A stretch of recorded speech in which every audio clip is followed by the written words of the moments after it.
old age has something to do with all of us. We may not be old now, but we are connected to old age.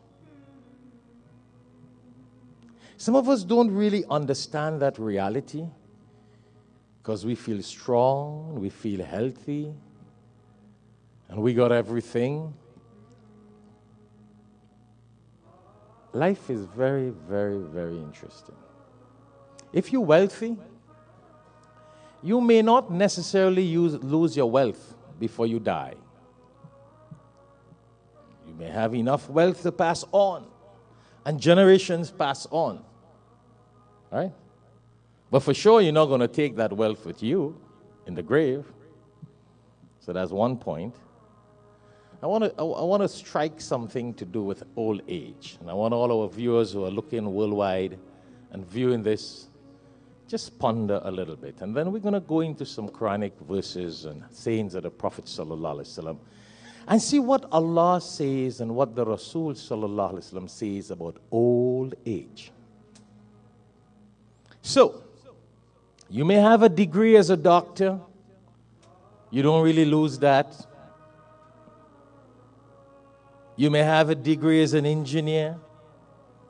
You may have a degree as a businessman. You don't really lose that. But you know what? There's one thing for sure. We'll all become old one day if Allah does not take our life before. So two things for sure, actually. It's either death will take us away. You will still have your certificate up on the wall and your degree and your job career. But if Allah does not take our life away, then it's something. For sure, all of us, though it doesn't matter how young we are, how strong we are, we will experience old age. You know, that reminds me of a hadith of the Prophet ﷺ, the synopsis of which, when he was asked about sickness,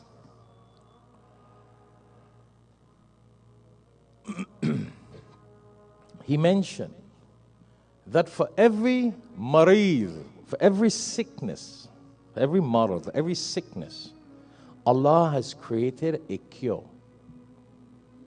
For every sickness, Allah subhanahu wa ta'ala has created the shifa, the cure for every sickness. Doesn't matter. Can be cancer, can be whatever. Maybe we, mankind, human beings, have not discovered the cure for those sicknesses, but Allah has created the cure for every sickness. But the Prophet ﷺ says there is one thing that there is no cure for: old age. I like that. Death is automatic. Allah speaks of birth and death. But why are we alive? There's one thing there is no cure for: old age. So don't sit down 17, 19, 20, 40, 50 and feel, hey, I'm healthy and I'm strong. You see a lot of people here in America, and if you look at some of the American dreams that people have, it's about the better health care you have is the healthier you can be. Well, that's true. Oh yeah, that's true. You can have a nice health care, and you can have the best medications in the world. You can have the best doctors. You can have everything. And every sickness that falls upon us, you got a medicine, you got a doctor, you got a health insurance that can handle it. But no insurance can handle old age. It might pay for your nursing home. It might pay for your adult care center. It might pay for your health aid assistant, all these different services that are offered in the United States of America. But it cannot prevent you from getting old. Right, Fahad? You're a physical therapist. You work with a lot of senior citizens. In America, we call it senior citizens. A nice professional word. But senior citizens doesn't mean you're not old.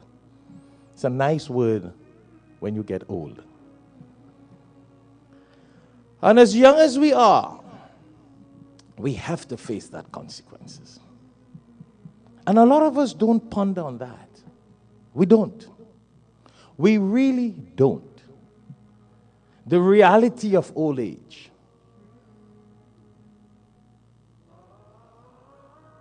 You know, 2 days ago I had an interview,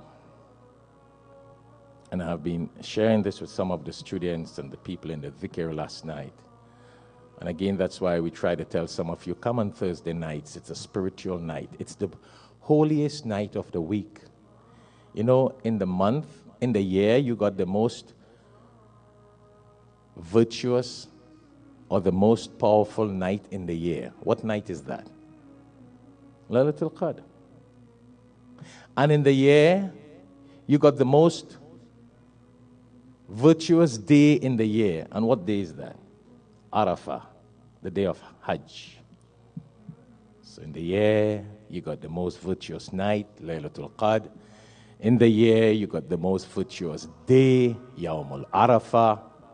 And in the week, you got the most virtuous day and the most virtuous night. And what is that? Jummah day and Jummah night, which is last night. A lot of us really don't understand that.